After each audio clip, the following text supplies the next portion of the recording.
Good evening, ladies and gentlemen, and welcome to the 13th episode of Pigskin Glory. That's right, lucky number 13, and if we do this right, it's being uploaded on Friday the 13th. Beware. Now, we're in the off-season, and we're early into the off-season, I should say, so there's not a lot. We haven't got to the draft yet. The NFL Combine isn't published publicly like it is nowadays, but there is some news, there is some notes, and there's some big coaching hirings that we're going to get to in just a minute. But first, let me introduce my cast, my panelists. Um, on going clockwise from me on the bottom of the screen, you have Chris. He's a fellow member of Bill's Mafia, joining us from California, usually Wisconsin. He has the kind of statistical memory that makes box scores jealous. Good evening, ladies and germs. And to my left is Charles, also from out in that big state of California, our resident baseball expert from the northern part of the state. But tonight he's stepping into the football time machine with us as we explore the 1976 offseason. Right. So let's get into sharing my screen so that we can go ahead and take a look at the news and stories. We start right on February 1st, and unfortunately, we start with the unfortunate passing of Walt Veach. He was a halfback for the Decatur Staleys in 1920. I could not find an obituary. And Bill Fiedler, a guard for the Philadelphia Eagles in 1938, also no obituary found. There's a third, Ben OAS, center and blocking back for the Minneapolis Red Jackets from 1929. So February starts with a solemn note in the world of football, and then we get into some transactions. Also on February 1st, college administration, North Carolina has named William Kobe Jr. athletic director to succeed Homer Rice, who was appointed head coach of, ironically, Rice. And the New Orleans Saints announced that linebacker coach Dave Shively will remain with the team. Chris, these are small names. These aren't names that you really that you've heard of, Shively and Rice. But what do you think of New Orleans keeping their linebackers coach from the 1975 season? Considering how bad their defense was, if it ain't broke, fix it. And then Charles, did Rice go out and hire somebody with the same name as them just to make it easier for marketing, or is this a good move? I don't know enough. I don't know enough about William Kobe Jr. Only time will tell when it comes to the Tar Heels, a school known more for hardwood than for the gridiron. Yep. Well, moving on. So one of the features I'm going to start with the month of February is I went and ordered a bunch of football digests from 1976. We'll go through a few pictures, not the whole book. Jeff Seaman, linebacker for the Vikings, is on the cover. And in this issue, we also look at the college draft preview, as that is coming up in April. One of the things I always loved about Football Digest was the ads that they would give. And Chris, did you ever get Football Digest? No, but I used to have a subscription to Hockey Digest. And Charles, were you a Baseball Digest subscriber? Well, for a time I was a Baseball Digest subscriber. Of magazines, I did find that the only archive for the sporting news were released about a few months ago, but I didn't know it until today. You'll notice that this issue is very weathered, very worn. It is 50 years old, obviously. And the big cover story, Jeff Seaman, kingpin of the Minnesota defense.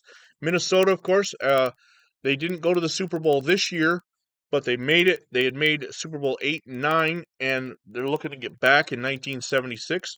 Oakland, rookie Neil Colsey, he's a Rookie of the Year candidate. Now, Chris, there were some impressive players in 1975. Where do you put Neil Colsey, especially in the defensive side of the ball, as far as Rookie of the Year?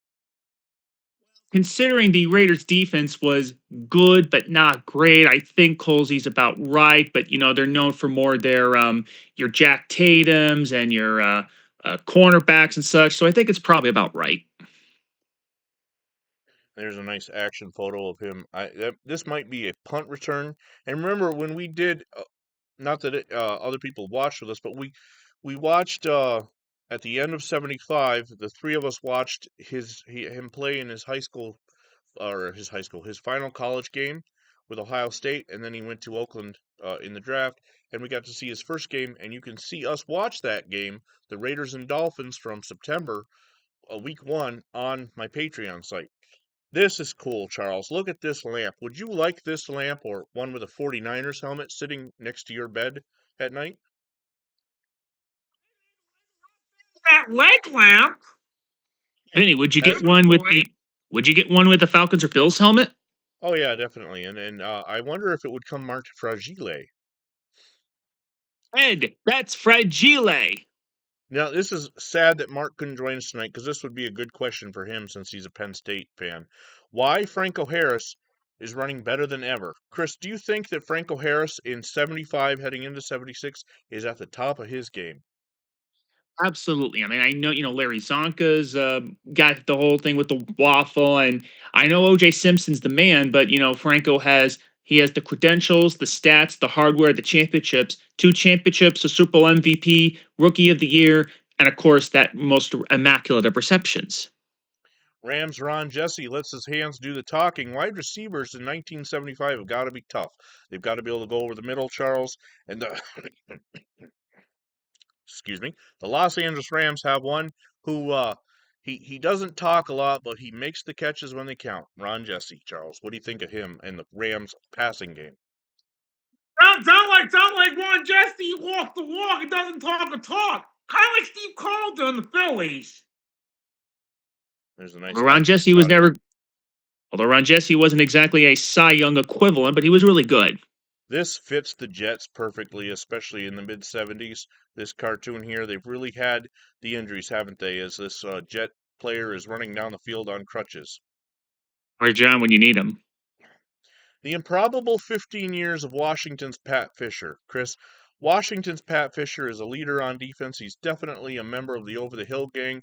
What do you think of him and the Redskins defense? He's the longest tenured Redskin. He was on them in the 60s. He was there when they scored 72 points in a game. He was there when George Allen made them winners. He was there when the defense sucked. He was there when the defense was good. He's seen it all. He's literally been there for as long as 3-4 presidents?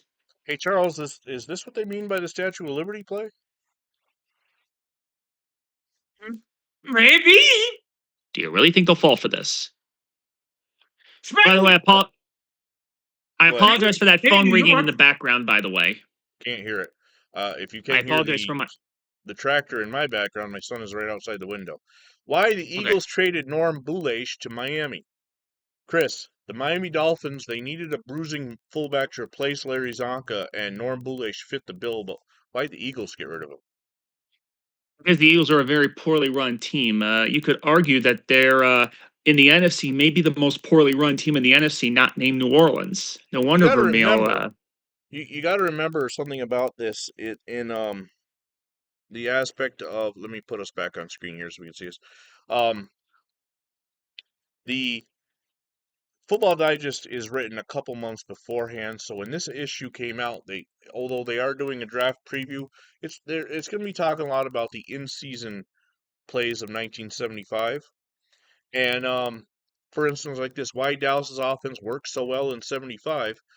Guys like Calvin Hill, Bob Hayes, Walt Garrison, John Nyland are gone, but Tom Landry put quarterback Roger Staubach at the trigger of the shotgun attack. Charles, the Cowboys going with that shotgun and the shift, the Dallas Cowboys shift, helped propel them to Super Bowl 10. Is that a big factor in why Dallas's offense was able to move forward? Yes, absolutely, Leaves. The shotgun is a very valuable toy, and maybe one of them new tools. Ironically, Charles, the original shotgun offense, believe it or not, your 49ers first tried it in the early 60s. Now, Chris, this is something I always wanted. I'd always see these ads in Football Digest, and years later, I bought a paper version on Amazon. And now, thanks to one of the members of the Tape Deck Tales podcast team, I have a 3D printed standings board. But this was always one of those ads that I always wished I could have acquired. Especially, this is for a magnetic board for the 26 teams. Just about perfect, except for that stupid Bengals helmet. Yep. Well, we're still a few years away from getting that changed. Jim Otis, consistent, conservative, unspectacular, and successful. Charles, the St. Louis Cardinals fullback. He's been there year after year, grinding it out for Don Coryell's big play offense.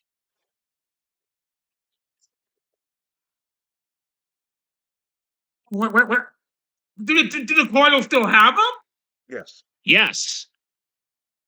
I think it's going to need so is another offensive line player or two if the Cardinals are going to get over the hump again in the playoffs after falling short this last year.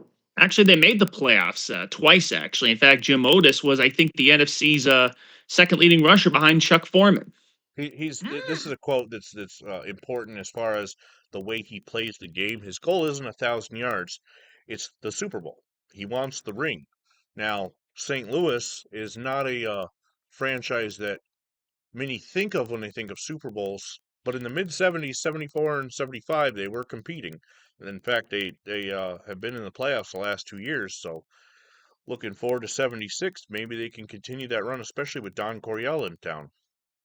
You can argue he's not. Let's put it this way, Charles. He's not as fast as Lou Brock, but he's almost as effective as Lou Brock. So this is a Football Digest black shirts, the good guys for the Oakland Raiders. It's available for the first time. Here, you remember from the previous episodes where I had let me zoom in a little bit on this. Yep, where I had that bed blanket hanging behind me. Here it is for sale. You can get a double fitted or bottom sheet set for just $7.95. The blanket, $12.95. I paid a lot more for that because I got it on eBay. Ernie Stotner recalls the game he'll never forget. Ernie Stotner, of course, an offensive lineman. Or is he defensive lineman? Yeah. Defensive coordinator with the Cowboys. He played with the Cleveland Browns, he played against the Cleveland Browns in 58. AFL versus NFL in the 1926 Super Bowl. This is a nice little fantasy story about what if the original American Football League, Red Grange's barnstorming league, had survived and been able to meet the NFL in a Super Bowl. The New York Football Giants against the Philadelphia Quakers. What if? No Frankfurt Yellow Jackets available? Nope, they were the top team in the NFL. That would have been the Giants. So, top prospects in the 76 draft. One of them is Chuck Muncie of California. He's the one pictured here. Oops. Was that the last picture? That might have been the last picture. Or I might have just hit the wrong button. Live podcasting. It's always an adventure. Although it's fantastic. Okay, here we go. Another one is Dave Logan from Colorado, tight end. How about quarterback Greg Buttle, Penn State? Ever heard of him? Yes, no, he's not when the quarterback. ironically, he's a lineman. I remember because when they were talking about Lou Holtz with the Jets, ironically, Greg Buttle referred to it in his words as the Lou Holtz error, ERROR. His words, not mine. Benny Cunningham of Clemson. He's another top receiving target available in the draft. Charles, what teams do you think could use some receivers going into this 76 season? 49ers. Oh, absolutely. They need a quarterback first. That's so get a quarterback, get a wide receiver. Jim Plunkett, perhaps? Chris, I'm going to ask you this question directly. Can Archie Griffin become an NFL star? Well, I think it's going to depend on where he goes because, as the old saying goes, in the NFL, talent is one thing, fit is another. You can be the greatest passer in the history of football, but if you go to a team who can't block or can't catch, you're just another average Joe. Guys, I'll ask you both. Do you see anything in this advertisement that would tell you to mail in and spend your hard-earned money and wait 6 to 8 weeks for delivery on this page Yes, of a big old Buffalo Bills pennant board. yep. Or 49ers oven mitts, or blankets, the Pittsburgh Steelers, or whatever else. I kind of like 49ers are going to. this Stein here. I could imagine putting some coffee in that. It's got all 26 NFL teams on it. It looks like something you can make a root beer float in. Okay, now let's move us over here so we can continue moving on up, as they would say in 1976. So Jim Kick, he of course he was out of the NFL. He went to the World Football League. He's had to fight for his ability to come back. Right now, he's vacationing in Colorado and prefers to go to the Denver Broncos. Charles, what do you think of that for a former Miami Dolphin? I think Jim Clifford probably wants a new challenge. I know the Denver Broncos probably could use another key player or two in the up for grabs in the competitive AFC West to compete with the steady Oakland Raiders. Denver already has a good running back in Otis Armstrong. I think the Broncos need a pass catcher more than another runner. Okay, moving on. February 4th, we got some transactions. Cleveland's announced the resignation of Richie McCabe, their defensive coordinator. Denver has signed defensive tackle Bubba Bridges, former Canadian League player, and free agent linebackers Jim Cope of Ohio State and guard Alvis Davis of Boise State. It's a little blurry. The Seattle Seahawks, expansion team this fall, have hired Larry Pocatello, linebacker coach with Houston Oilers, for the past 4 years as an assistant, and Andy McDonald, offensive coach of the Michigan State, for the past 3 years as their offensive back assistant. And Tampa Bay has hired Dick Veras, defensive coordinator, for the past 2 years with the New York Jets as their defensive assistant. Chris, do you think Tampa Bay hiring the Jets defensive coordinator as an assistant is a good idea? It's an expansion team. They're desperate for anything at this point. They'd hire someone from the Saints if they could. True. All right, still on February 4th, the Rams, they don't want Joe Namath. Cal Rosenblum said no thanks. The 69-year-old owner who gave a vote of confidence to Coach Chuck Knox and the current quarterbacks in a statement issued the news media saying he wanted to end speculation that the Rams were interested in a trade for Joe Namath. Charles, if your choices are Joe Namath or James Harrison, Ron Jaworski, who are you going with? Well, James Harrison, especially if Joe Namath is in the twilight of his NFL career. Based on what we saw from James Namath or didn't in the NFC Championship game, you might as well give it a shot. You all know how I feel, obviously, about Joe Namath. I think it's probably one of the most overrated Hall of Famers in NFL history. I'm definitely going to stick with the young guys here. James Harris is a little bit older, but Ron Jaworski came in, played well for the Rams when they needed him. There was some controversy, of course, with who should play in that NFC Championship, but I'm sticking with those two over Joe Namath. On February 7th, the in Denver has named Stan Jones, former assistant coach in Denver and Buffalo, as their defensive line coach. San Diego announced the resignation of Dick, looks like Crory, linebacker coach.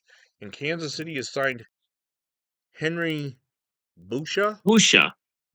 who was released earlier in the day from, you know what, that looks like hockey, because that's the World Hockey Association in Minnesota. Yes, Henry Busha, former Red Wing. They kind of snuck that one in there, Charles, with the football. February 7th, we've got a passing.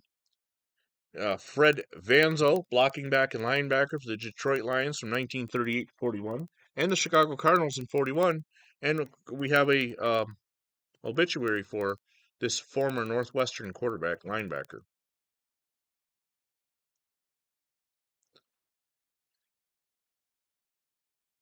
Let's see. The Bills have a single vacancy on February 9th. They still have an opening, and Lou Saban's looking to fill that staff.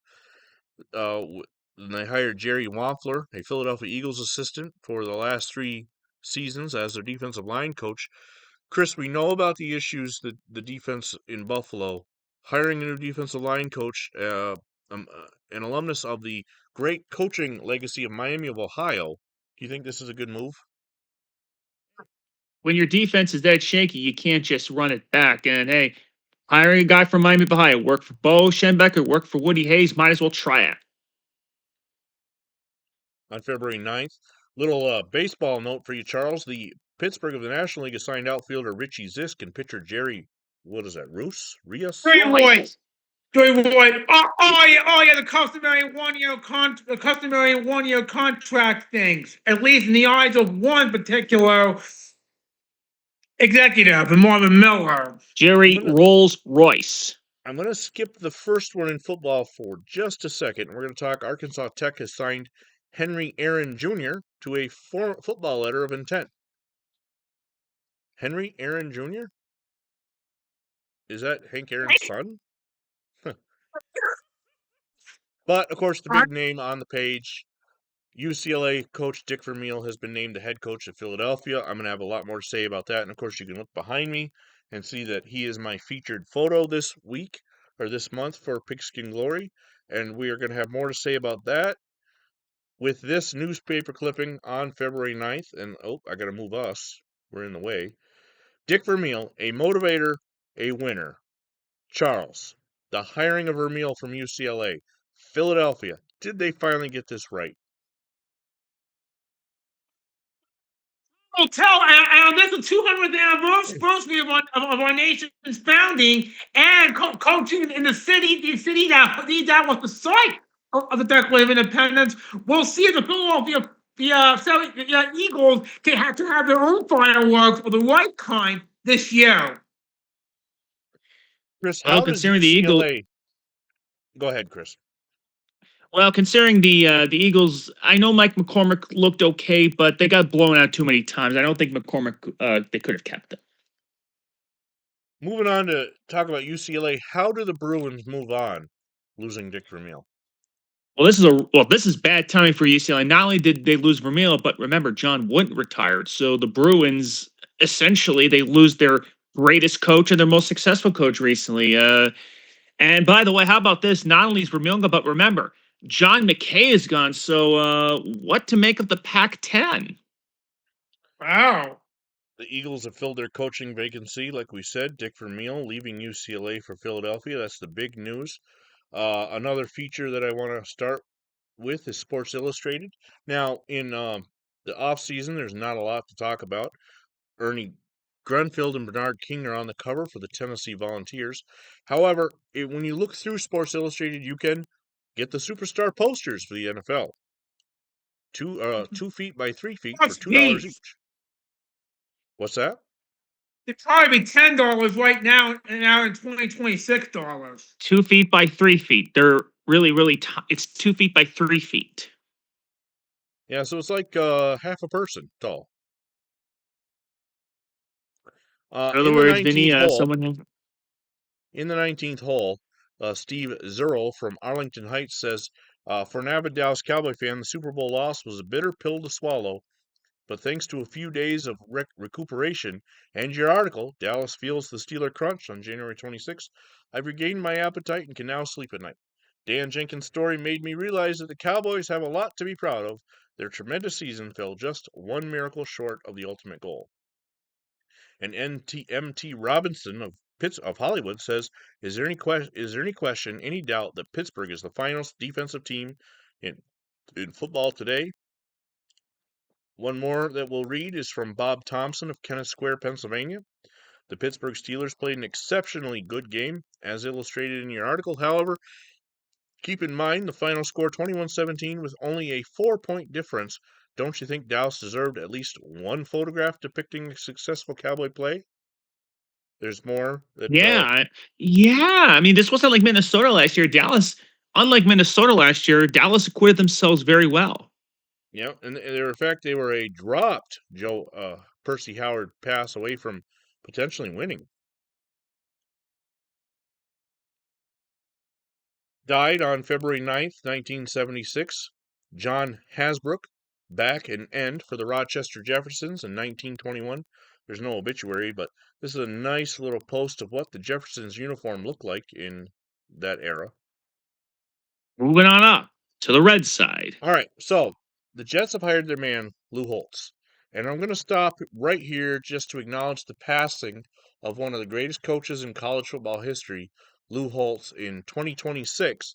As we look back from 50 years ago, Holtz wants Joe to stay, and the Jets needed a magician, and now this Phil Pepe believes they have one in Lou Holtz. The college gamble, Chris. In February of 1976, the New York Jets hired college coach Lou Holtz away from North Carolina State Wolfpack. At the time, the Jets were only a few years removed from their Super Bowl era, just 7 years ago. Was this a sign that the Jets were trying to rebuild with a fresh college-style approach, or was this just a desperate move to find the next big thing? They kind of had to do something because they were trying to find that new first coach. Like the Colts had with March Broda, and you think maybe they were influenced by the Dick Vermeil thing because remember this was literally just one day after the Dick Vermeil signings. College coaches, and don't forget John Ralston. He took Denver to a couple winning seasons from Stanford. Yeah. Charles, college coaches in the NFL. Lou Holtz was known as a brilliant college coach, but the NFL can be a completely different environment. Why do you think that some great college coaches struggle when they jump to the NFL? That's a pretty good question here. In the college football world, there's not much pressure in college football and coaching these players. The players' only objective is to win games, and do the best they can. In the pro level in the NFL, there's a one big issue: money. And then, go ahead. Meanwhile, as far as Lou Holtz's history goes, he gained prominence in 1972 when he became the coach of the Wolfpack. 3 years prior, the Wolfpack won only 9 games combined. Holtz led NC State to bowl games for 4 years, winning 2 of them, and 74 and 75, they pulled off upset wins over Penn State. And back in the day, the Penn State Nittany Lions lost a combined 6 games from 68 to 73, including 3 undefeated seasons. Very good point. Expectations in New York, Chris. The Jets were still chasing glory days of Joe Namath in that famous Super Bowl. How much pressure do you think is on Lou Holtz walking in as he takes the job for this season? I think there's a pretty decent amount of pressure because you look at the state of the AFC. The Bills' offense is still really good. The Colts going from worst to first. What's going to happen with Miami, and who knows what's going to happen with New England? So, in the right circumstances in the AFC East, unless if Buffalo's offense isn't as good, if Miami's not the same, hey, someone could take advantage if the Colts are a one-year wonder. We've either lost Charles. Oh, he's still there. We just lost his camera. Okay, moving on. So that's the Jets' newest hiring. It ties into the Eagles' hiring of Dick Vermeil as the second college man hired in just 2 days. And Fran Tarkenton is joining NBC. Is he done with the NFL? Chris, Fran Tarkenton has been with the Vikings since 1961. There was a couple years where we went to the Giants, but after 15 seasons, is that it for him? Well, it could be because 15 years is a long time, and he's coming off that crushing loss to the Cowboys in the playoffs. That's the type of loss that it's not easy to come back from one like that. And he also won MVP and set all those passing records. So if you go out winning an MVP and setting a lot of passing records, hey, there's an old saying, and as the old saying goes, sometimes it's better to retire a year early than a year too late.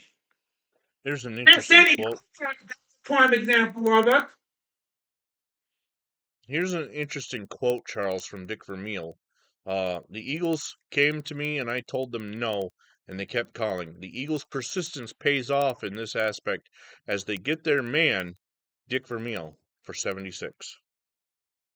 That's pretty impressive right there. And how does pretty off people will say no, and as a recruiter who's trying to convince Canada to join such company, the Eagles were like me, persuading Dick Vermeil to leave UCLA to come to Philly, and it paid off. Let's think of the weather change. I mean, beyond everything, the difference between college and NFL, you're going from sunny Southern California to snowy Philadelphia. Man, that's kind of low on you. No, but maybe they will feel like a challenge. On February 12th, the British Columbia Lions have named Tom Keel an assistant football coach. That was our podcast for that one. Here you go on February 13th, Charles. The San Francisco 49ers have named Ed Eisman assistant coach in charge of special assignments, whatever that means. Down in college, Rice has named Robert E. Swede Lee, former head coach at Arkansas High, as an assistant coach. Rhode Island has named Robert L. Griffin, head coach at the Idaho State, as their head coach. And Southwest Missouri State has named Richard A. Johannmeyer Henningmeyer. as their head coach. And I cut the, oh, no, we do have it. That was the Tom Keene thing. Okay. So some coaching moves here in mid-February. And then it's February 16th. We're around to another Monday and another Sports Illustrated. Let's I'm going to have to reopen that. For some reason it went blue. Here we go. The Winter Olympics are the big story, obviously, in the sports world. Football's taken a very backseat. No, Innsbruck. No, Charles. This is Innsbruck. Montreal is the Summer Games. Montreal. Two four-letter words belong in a football novel for teenagers. That's in Book Talk this week. Chris, you're the closest to a teenager that we have, although not as close as you probably like. What would you think reading a book with four-letter words in it about football? Well, I wouldn't have a problem with it. I mean, just because the book's for older people, you can't just, you can't just, coddle to the little. Like sometimes older books are for older people, and the older you get, the more you realize, hey, sometimes sometimes some people just say hell and damn a lot. Look, they're there. They're out there. I have teenagers. I know they hear worse than just the regular four-letter words that you might think of. So I don't have a problem with it. I think as long as you, as a parent, have sat your kids down beforehand and told them, look, this is what you don't do in public. This is how you don't act. That if they read something or watch something on TV, it's not that big of a deal. It's the kids who don't have that backing them up, that a book like this might be construed as a negative in their life, but I really don't think it's a big deal. And that's it for the February 16th Sports Illustrated in 1976. Again, football, not a lot to talk about.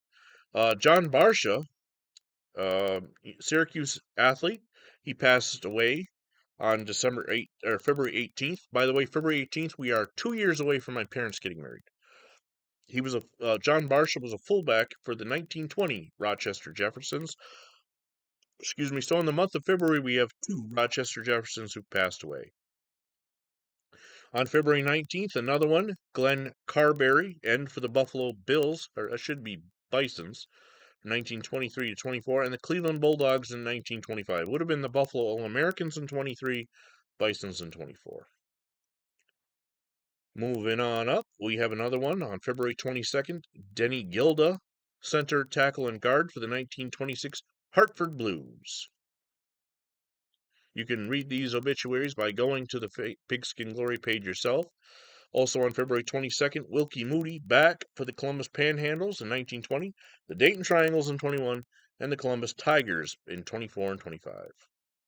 Charles, Mark just gave me the word. He's available tomorrow. Okay, we have some transactions in the NFL. As the Philadelphia Eagles have signed Jim Murray to a new 5-year contract as their general manager. The Buffalo Bills have hired Jim LaRue, assistant head coach and offensive coordinator at Wake Forest, as their receivers coach. So there's that missing piece. Buffalo has him in Jim LaRue. And Rice has hired Steve Moore. Rice has been busy this month. They've hired Steve Moore from West Point and Tony Sexton from Texas Southern University as their assistant coaches. February 25th, another passing. John Minton. Not Big John Stud, but it is the same real name. John Minton, center for the Chicago Staleys in 1921, and Al Kruger, tackle for the Kansas City Blues in 1924. Right, Majors adds Rice coach. Johnny Majors' Pitt football staff, let's move this, will have a new look when the Panthers open. Majors has named Bill Cox, who last year served as the offensive coordinator at Rice, to be the quarterback's coach in Pitt. Chris, Bill Cox, Cox to Pitt. The Cox Pitt, would that be? Is this a good hire? Well, they have Tony Dorsett, so it can't hurt when you've already got Tony Dorsett. And remember, this is a Pitt team that just had 3 guys run for 300 yards in a bowl game, so it can't hurt any more than it can. Again, we're finding the news anywhere we can in the off season. As it's not like today, where every day you can turn on NFL Live on ESPN and find out what's going on. Weeb Eubanks thinks the Steelers will be a 2-year rise and fall situation just like Miami. Charles, do you buy into Weeb Eubanks thinking that the Steelers are done after that back-to-back Super Bowls?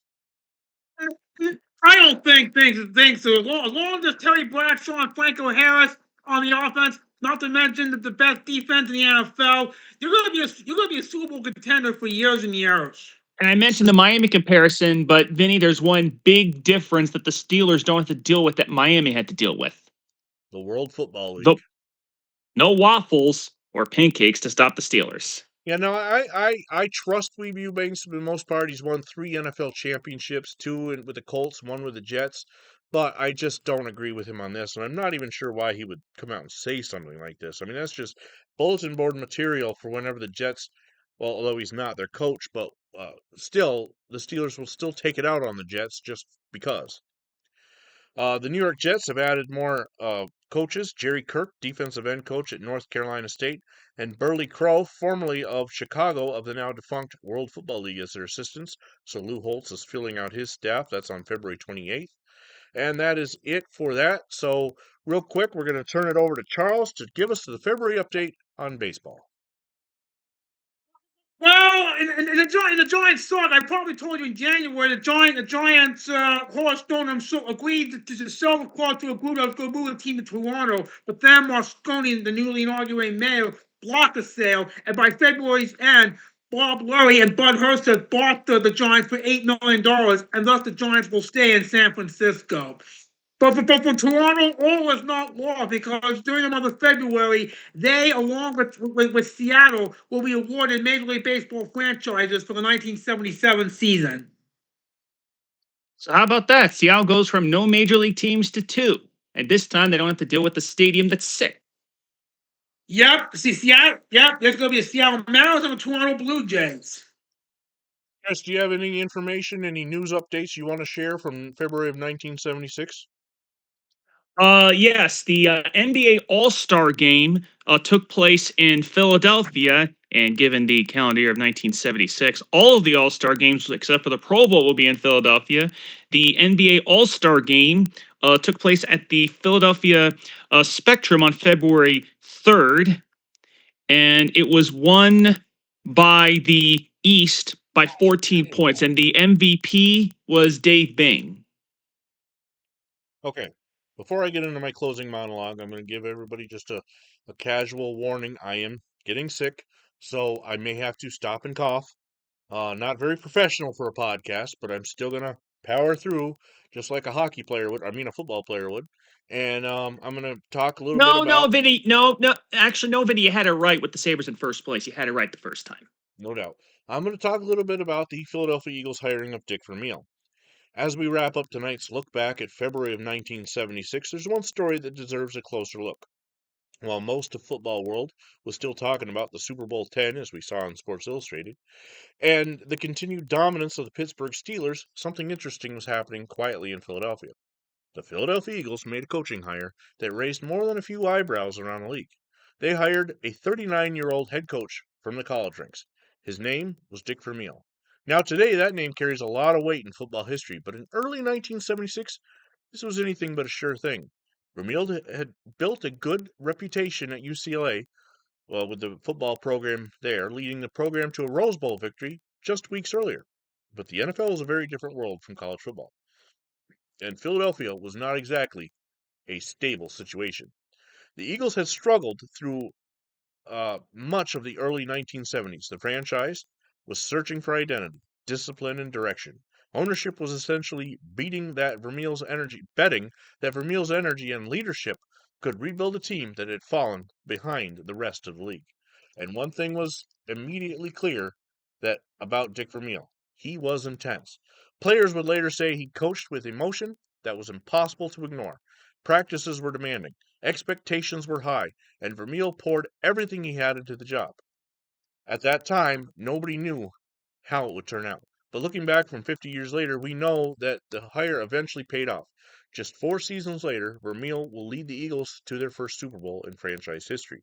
And 4 years from now, we'll have an enjoyable time covering that season. So in February of 1976, while most fans were still thinking about the last season, Philadelphia quietly made a decision that would shape their future. Sometimes the biggest stories in football history start during the offseason. So for Charles and Chris, I'm Vinny Vincent, and that was February of 1976. And for Pigskin Glory, we'll see you in 1976. Good night. Okay?